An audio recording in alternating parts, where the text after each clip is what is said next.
ሰላም ዝኸበርኩም ተኸታተልቲ ሳይበር ፓወር ትግራይ እዋናዊ ዜናታት ሒዝና ልኩም ቀሪብና ኣለና ክሳብ መወዳእታ መደብና ሓቢርኩምና ክትጸንሑ ብኽብሪ ንዕድም ሰብስክራይብ ላይክ ሼር በመግባር ቤተሰብ ሳይበር ፓወር ትግራይ ይኹኑ ካብ ቢሮ ሰላምን ጸጥታን ትግራይ ዝተወሃበ መግለጺ ሓሳውን ቆርበትን እንደ ሓደረ ይፎክስ ኣብ ትግራይ ዝካየድ ዝነበረ ናይ ጽንተት ኩናት ብዘላቒ ቶክሲዶ ምስ በለ ስምምዕነት ፕሪቶሪያ ጠጠው ምስ በለ ጥይት ድምጺ ጠፊኡ ተነጻጻሪ ሰላም ሰፊኑ መንግስታዊ ግልጋሎታት ስርሖም ምስ ጀመሩ ህዝብን ሰራዊትን ትግራይ ንሰላም ዝነበሮም ባህጊ ብተግባር ብምግላጥ ንተግባራዊነት ስምምዕ ፕሪቶሪያ ክረባረቡ እዮም ጸኒሖም ይኹን እምበር እቲ ሓደ ብገርሁ እቲ ሓደ ብጉርሑ ከም ዝበሃል ኣይተ ጌታቸው ረዳ ነቲ ደጊም ሰላም ኮይኑ እዩ ዳግመ ሕወይት ትግራይ ክረጋገጽ እዩ ናብራና እውን ብውልክዕ ክመሓየሽ ኢሉ ዓብይ ተስፋ ገይሩ ዝነበረ ሓይሊ ጸጥታና ተስፉን ምምካን ናብራቲ ሰራዊት ክበላሾ ክጠሚ ክዓርቕ ብምግባር ዋላ ከምቲ ዝሓሰቡ ኣይሳኻዕሉ ሰራዊት ኣብ ዓዱን መራሕቱን ተፋቆሪጹ ክበታተን ስልጣኑ ዝፈቀደሉ ኩሉ ክገብር ጸኒሑ እዩ እዚ ጥራሕ ኣይኮነ ነገራት ንዘይ ምጉሃር ኢልና ብስቕቲ ሓሊፍናዮ እምበር ምስ ናይ ደገ ሓይልታት እናተናበበ ኣብ ልዕሊ ትካልናን ኣዘዝቲ ሰራዊትናን ማዕለያ ዘይብሎም ጸለመን ሓሶትን ምውዛዕ ካብ ዝጅምር ነዊሕ ግዜ ኮይኑሎ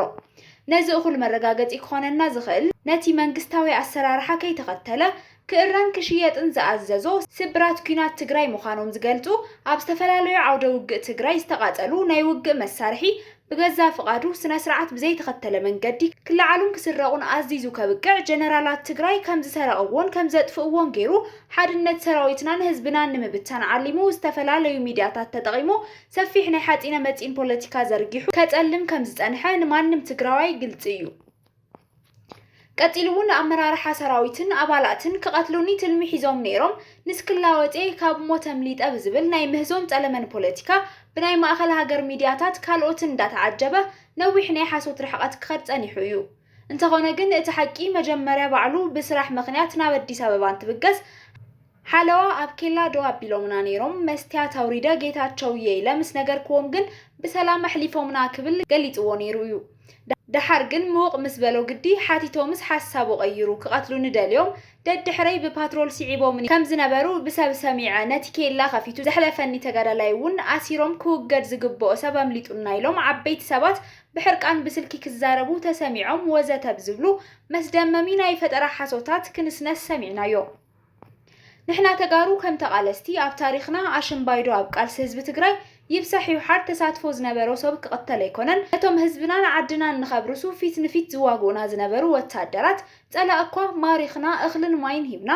ኣምሂርናን ምዒድናን ናብ ክብሪ ማዕርግ ነብቅዕ ተጋደልቲ ምዃንና መላእ ናይ ኢትዮጵያ ህዝቢ ምስክርና እዩ ኣይተ ጌታቸው ረዳ ክሳብ ተኣሰላልፉ ቀይሩ ናብ ብልጽግና ዝኸደላ መዓልቲ ኩሎም ሓይልታት ጸጥታ ትግራይ ከም ብጻዮም መራሒኦም እንደኣንበር ከም ጸላይኦም ሪኦም ሞት ተመንዮምሉ ኣይፈልጡን ጥራሕ ዘይኮነስ ንጌታቸው ክቀትል ሲትረፍ ጽንጽያ ዓይኑ ዘንፈረሉ ሰብ ክህልውን ኣይደልዩ ነይሮም ሕጂውን ዝደልዮ ፖለቲካዊ ኣፈላላይ ሒዙ ናብ መረበቱ ተዝመጽእ ማንም ክነኽኦ ዝኽእል ሰብ ከም ዘየለ ክነረጋግጽ ንደሊ እቲ ሓቂ ከም ዝኾይኑ እናሃለወ ሕጂውን ዕርዩን ምእማኑ ዘጸግም ኣገባብ ኣብ መንጎ ሰራዊትናን ህዝብናን ንቓዕ ምፍጣር ዓሊሙ ፍጹም ብትካልናን ኣመራርሓናን ተገምጊሞም ዘይፈልጡ ብዛዕባ ወርቅን ገንዘብን ካልኦት ናይ ግዕዚና ተግባራት ነቶም ኣዘዝቲ ጸጥታ ሓይልና ኾነ ኢሉ ብምልጣፍ ኣብ ልዕሊ ትካልናን ኣመራርሓናን ማዕለያ ዘይብሉ ሓሶት ይቕጽለሎ እቲ ሓደ ጽቡቕ ነገሩ ግን እቲ ክሳብ ሕጂ ንዓና መሲሉ ካባ ተጋደልቲ ለቢሱ ከደናግረና ዝጸንሐ እዩ እቲ ብጣዕሚ ኣጸጋሚ ግዜ ሓሊፉ እምበር ኣሰላልፉኡ ፍሉጥ ተልእኹኡን ናይ መወዳእታ ዕለሙን እንታይ ከም ዝኾነ እውን ንህዝቢ ትግራይን ሰራዊትን ግልጽ ኣብ ዝኾነሉ ግዜ ብዙሕ ዘጨንቐና ነገር የለን እቲ ሕጂ ዝገብሮ ዘሎ ዓዘፍዘፍ ኣብ ሸወምቱን ለኣኽቱን ብሉጽ ተኣማንነት ተኣዛዛይነት ብምርግጋጽ ጻምዕ ሕሽክርናን ህረፍ ስልጣኑን ካብ ምርግጋጽ ወጻእ ኣብ ህዝቢ ትግራይ ዘምጽኦ ፋይዳ የለን ኢልና ንኣምን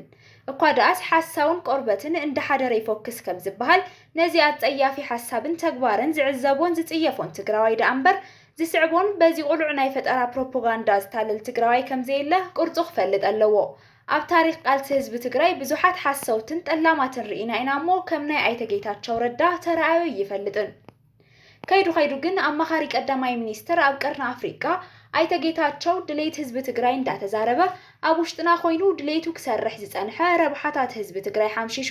ስልጣኑ ዘደላደለ ታሪኹ ዘበላሸወ ሰብ ምዃኑ ነቶም ከደናግሩ ዝጸንሑ ውሑዳት የዋሃት ተጋሩ እውን ሕጂ ግልጽ ኮይኑሎም ኣሎ። መላእ ህዝቢ ትግራይን ሰራዊትናን ክፈልጦ ዘለዎ ሓቂ ግን እቲ ኩነታት ካብ ተራ ሓሶትን ጸለመን ሓሊፉ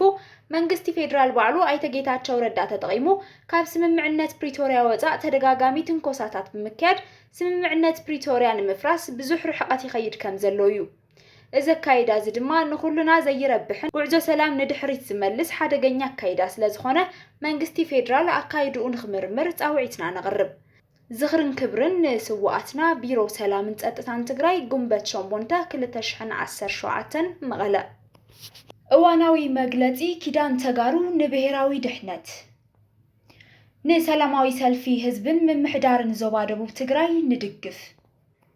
ኪዳን ተጋሩ ንብሔራዊ ድሕነት ህዝቢ ደቡብ ትግራይ ብሰልፊ ንዝገለጾ ኣርማ ዲሞክራሲ ንዝኾነ ህዝባዊ እምቢታ ሙሉእ ድጋፍና ከም እንህብ ንገልጽ። ናይ ሎሚ ሰላማዊ ሰልፊ ዞባ ደቡብ ትግራይ መቐጸልታ ናይ ዝሓለፉ ብኣፈሙዝ ዝተዓፈኑ ህዝባዊ እምቢታታት ኮይኑ ትግራዋይ ፖለቲካዊ ንቕሓት ንኽዛይድ ዝተወሰደ ሕርያ ምዃኑ ንኣምን። ብምዃኑ ድማ እዚ ሰልፊ ዓሚጽካን ዓምጺጽካን ህዝቢ ናይ ምግዛእ ምልኪ ዝኾለፈ ጥራሕ ዘይኮነስ ብሓደ ጉጅለ ስልጣንን ምስ ዝወገኑ ኣዘዝቲ ሰራዊትን ዝምራሕ ሓይሊ ብብረት ዝምራሕ ህዝቢ ኾነ ፖለቲካ ከም ዘይህሉ ዘመላኽት ናይ ተስፋ ቁረፁ ግቡእን እዋናውን መልእኽቲ ዘሕለፈውን እዩ። በአውርኡ እዚ ህዝባዊ እምቢታ እዚ ንኻልኦት ከባቢታት ትግራይ ዘሕልፎ መልእኽቲ ብሄራዊ ሓድነትን ስምረትን ተጋሩ ኮይኑ ብወታደራዊ ኣፈሙዝ ተዓፊናን ዘላ ትግራይ ሓራ ዘውፅእ እዋን ዘሸከሞ ታሪኻዊ ሓላፍነት ብዝግባእ ከም ዝዋፃእ ዘመላኽት ናይ ሰላማውን ምኽንያታውን ፖለቲካ ካሊእ ብስራት እዩ። ብዓብዩ ድማ ትግራይ ኣብ ብሄራዊ ሓድነታን ባህግታታን ከም ዘይትዋገን ኣርማ ሰላማዊ ፖለቲካዊ ቃልሲ እትኾነሉ ዕድል ዘንጽፍን ዘላቒ ወለዳዊ ሰላም ዘውሕስን ብምዃኑ ኣብ ጎኒ ህዝብን ምምሕዳርን ዞባ ደቡብ ትግራይ ኮይንና ቃልሲ ከም እንሕይል ንገልጽ።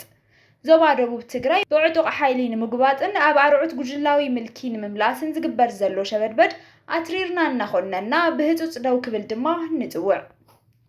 ኣብ መወዳእታ ዞባ ደቡብ ትግራይ ተሸካሚት ሕድሪ ወለዳዊ ቃልስን ምውሓስ ብሄራዊ ሓድነትን ከምኡውን መራሒት ዝሓድሽ ምዕራፍ ሰላማዊ እምቢታ ኮይና ብምውፃኣ ዘለና ሓጎስ እናገለጽና ካልኦት ከተማታት ወረዳታትን ዞባታትን ትግራይ ዓሰር ህዝብን ምምሕዳርን ዞባ ደቡብ ትግራይ ክኽተሉ ንጽውዕ። ኪዳን ንብሄራዊ ድሕነት ወታደራዊ ኣገዛዝኣ ንምእላይ ኣብ ዝግበር ቃልሲ